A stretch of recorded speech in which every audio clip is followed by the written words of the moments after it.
the GCP on the sampling of climatology now. As we all know that the content enrichment is required to be done in accordance to the asked question, I'm giving you the information with some of the PYQs solved to help you how to frame up the answer of the questions which are slightly unconventional. The integration of the class notes with your answer framing is the key to attain good marks. And that is what I'm asking you to understand. So you can see I have got the class notes of the typical topic of air masses. When we learn it in the class, we try to take everything about air masses. What are air masses? What is its source region? What are the categories of the air masses? What is the weather effect induced by them? So if I just scroll the page of our class registers, it begins with the types of air masses, which we categorize on the basis of latitude and relief. Because I have selected one previous year question which is about modifications to the air masses, and that is the reason when I take up these principal categorization of the air masses and then scroll it further, it is this pointer that is to be highlighted in the previous year question. I'll just take you there. It is temperature and stability. They basically correlates with modifications to the air masses when they make the advection from their source region to new region. They get modified and they induce the weather effectivity. So when I talk about what kind of modification and weather effectivity they induce, you easily know that we have got 16 categories of the air masses that are distinguished. It is always advisable that once 16 names to be written in examination hall is too time taking, too space taking, and should be avoided. In place of that, what you should do, you should always take the support of the flowchart to create that out. So class notes by default is wholesome, so we talk about everything. And then we have got the categories warm and cold, stable and unstable that I'll be utilizing. And then it goes on with weather effectivity. We know that with weather effectivity, we take up the reference of 4 principal air masses: continental, polar, maritime, tropical, continental, tropical, and maritime, polar. So we have got that domain. Now coming on to previous year question. Carefully notice I have selected few previous year questions that have got the overlapping nature. Discuss the impact of ocean currents on air mass behavior. What are the important factors in air mass modification? With suitable example, describe the impact of movement of air mass. This will be weather effect that you have to take into account. And winds on different parts of the continent. So 2022 question is more talking about impacts, and the 2017 and 2021 is talking about modifications. I have insisted to frame up the answer on modifications. So if I just scroll it up, the PYQs taken into account, we have created a frame for it. That all these 3 questions by default will be marking up its beginning with introduction of what are air masses. Because you have to take the understanding of air masses generating from its source area, attaining its characteristics. So you have to define it, you have to justify the source regions for it, and thereby you can talk about the modification. So we are focusing on air masses modification in this answer frame, as I told you. So our answer goes with that. So my answer begins, as I said, with air mass as what? So definition of air mass is the first thing that we have written. And then when I come to the principal part of the question, air mass modification has to be taken. And when I take up the air mass modification, I have to give examiner the clarity of that air masses are required to be categorized as primary and secondary. Primary and secondary air masses gives me the distinction of more barotropic and weak barotropic air masses, and that makes a lot of difference in how they will get modified.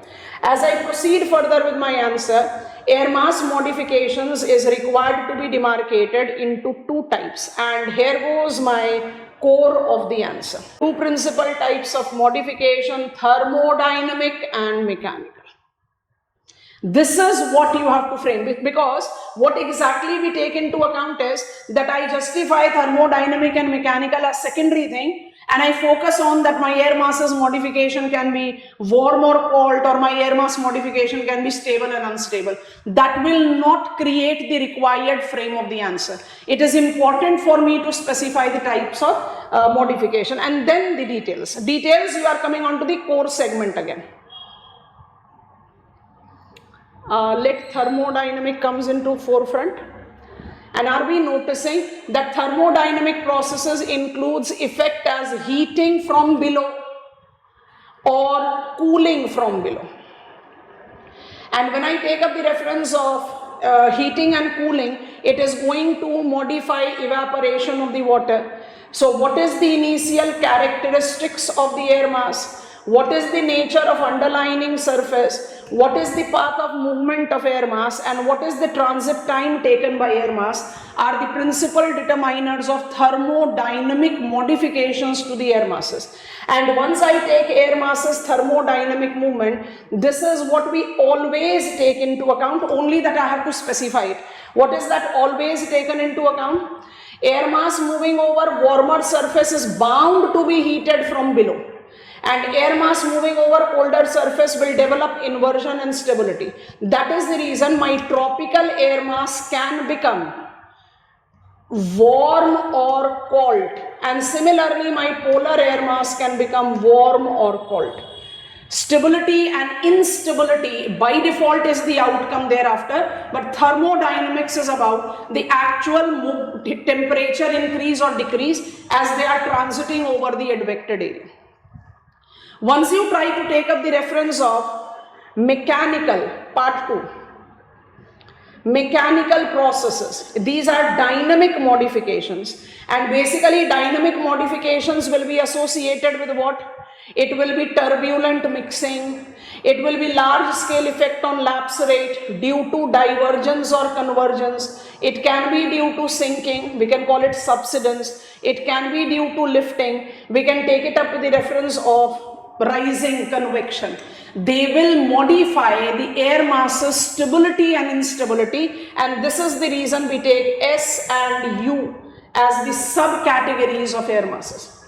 Is it not from the conventional frame of your answer writing that you are deriving it out from your content matter? What you have become more cautious with, that I am not focusing on the conventional track air masses are these, how many types are demarcated. You are focusing on the fact that air masses modification includes thermodynamic or mechanical dynamic factors of modification. So this is how you have to mold. And supposedly the question that you are answering is about weather effectivity. So modification of the air mass will become secondary. What kind of weather effect it is inducing as it is getting modified will take the primary stand. Another question I have attempted as previous year question, indicate the causes of lightning and the threats caused by them. Lightning is an integral part of thunderstorms. Thunderstorms are associated with cumulonimbus clouds. Every cumulonimbus cloud is thunderstorms. Every thunderstorm is not cumulonimbus cloud. You have to take that combination. Lightning is that phenomena which is largely considered to be the threat or hazard, natural hazard. It is the climatological adverse effect that we apply. But to make my answer foolproof, I must start, and this is the frame that I have asked you to take up, that after describing what is lightning and its type, we have to associate the thunderstorm and then the threats associated with them. So remember, when it comes to lightning, a defined factor of introduction makes and breaks your answer, like for many of the case, because it is simply saying causes of lightning, you should not get into the reference of causes directly. So lightning is the giant spark, you have started with it, because it is correlated with sudden increase in the temperature of air around. It always associates itself with thunder. That is the reason lightning and thundering is always considered to be overlapping with each other. This is the important factor that you have to take into consideration. The second thing that has to be highlighted here is causes of development. Causes of development must take into consideration the effect of small hail particles which are moving up and down, and that is possible with updraft and downdraft. That is the reason lightning is always associated with thunderstorm, and how it segregates the positive and negative charged particles in the cloud. The top of the cloud becoming positively charged and the base of the cloud become negatively charged. This is the conventional beginning of the answer frame that precisely every student attempts. But when I talk about the development of lightning and the threats that are associated, it's very important as our next scrolling page of the content building. Types of lightning. My scope of answer is not giving me much to detail out the thing, so I've taken support of the diagram. When I talk about types of lightning, I can categorize them on the basis of involved distance as well as height. It is all low altitudinal lightning that correlate with the effect on ground, and that is what we take into consideration. The upper air, we are by default into the Earth's inner atmosphere, incorporate transient luminous events which do not have its effect on ground. Because when you are talking about the causes of lightning as an open-ended question, you must give examiner the all types of lightning that is there, let it be in the diagram. And once that is done, then you are simply taking up the categories, because we do have near surface types of lightning. Near surface types of lightning is cloud to ground, the stepped leader. That is the most common and principally referred.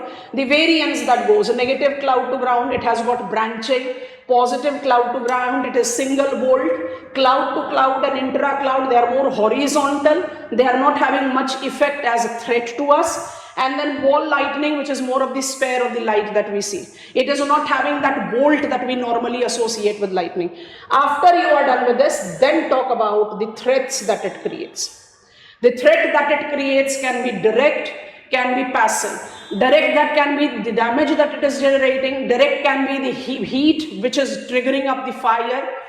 Passive can be how it can modify the electric transmission to eventually lead to appliances failure or the stroke or the hazard that is created by that. So we have listed it in all the 5 categories: secondary danger and primary danger, and then concluding our answer on the transient luminous events, because they are not going to have any direct effect on the surface of the earth and thus the human life. Such type of questions on face value looks very simple, but content building is definitely a tedious task, because when you try to learn thunderstorms and the weather effect, you do give mention to lightning and thundering, but you don't take into account the types of lightning and its effect. So try to take the GCP's enrollment registration to make maximum of your upcoming main examination.